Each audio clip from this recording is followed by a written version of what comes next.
ધંધો કરું છું. નામ છે દિલીપભાઈ.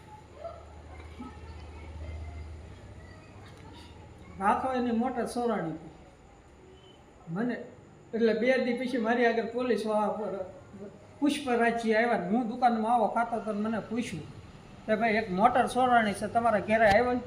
તો મેં કીધું હા, મારા ઘરે એક અજાણ્યો માણસ મોટર દઈ ગયો છે, તમે આવીને તપાસ કરી દો. તો મેં આવીને ભંગારમાં હતી, ડટાઈ ગયેલી હતી, એ કાઢીને મેં આપી છે. તો એ છતાંય ભાવનગર વલભીપુર મને ન લઈ ગયા, એ વીઆઈ ગયા. મોટરનો ફોટો પાડીને વીઆઈ ગયા. પછી 5 દિવસે મને પાછો વલભીપુર પોલીસ સ્ટેશને બોલાવ્યો કે ભાઈ તમે મોટર લીધી છે? મેં હા પાડી. મેં કીધું મેં ના આ લીધી છે. તો મને કે એનું નામ બોલો. મારસીને એનું નામ લખાણું નથી, હું સૌ અભણમાં, નામ લખાણું નથી.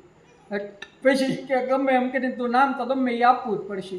એટલે મેં એને કોશિશ કરી બધું હાસું બોલાવવાની, પણ મેં હાસું હતું એ કીધું કે ભાઈ મેં મોટર લીધી નથી, નામ લેવાનું નથી.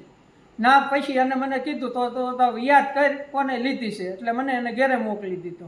ઘરે મોકલીને પાછા 2 દી જ્યાં ભાવનગર સિંચી એલસીબી આવી. નીતિનભાઈ ઠક્કર કટાણા. તો એ બધું તું બોલીશ તો બીજું આવશે. ઘડીક બંધ કરી દે. આપણે શરૂ કરી દે. એલસીબી નીતિનભાઈ આવ્યા હતા, 3 જણા હતા.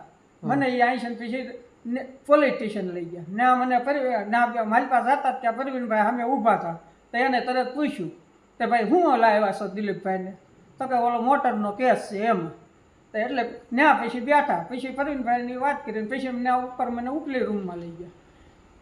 ત્યાં પછી મને કે તું હાસું બોલ. મેં કીધું મને નામની નથી ખબર, એટલે નથી ખબર. તમે મારી નાખશો અથવા ગમે એ કરશો, પણ મને એક નથી નામ લેવાનું તો નથી લખાણું તો હું શું કરું?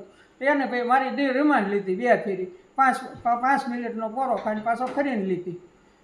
એ છતાંય ન જાણ્યું મને કે એ પાછા હવે મોટર પછી મારા છોકરા આગળ આપણે પોલીસ સ્ટેશન મંગાવ્યું. તો ભાઈ મોટર અહીં છોકરાને કે તું લેતો હોય. એ પોલીસ સ્ટેશન ને આપી. ત્યાં પછી સાહેબે એમ કીધું તો આ મોટર મારે પૂછ્યા સિવાય કોઈને આપતા નહીં.